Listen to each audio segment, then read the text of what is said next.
After time and time and time again of working with this car in the freaking idle, and then dying at a stoplight, then have to restart, and then the car hunts slowly getting better. Um, I'm not sure if my idle air control valve is shot or not, but I disabled my idle air control valve.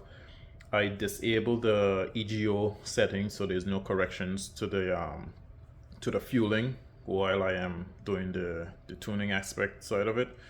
So as of right now, I'm just gonna retract the throttle stop because she's idling at around 14, no, around 11 to 1200. I want to be idling at 1500.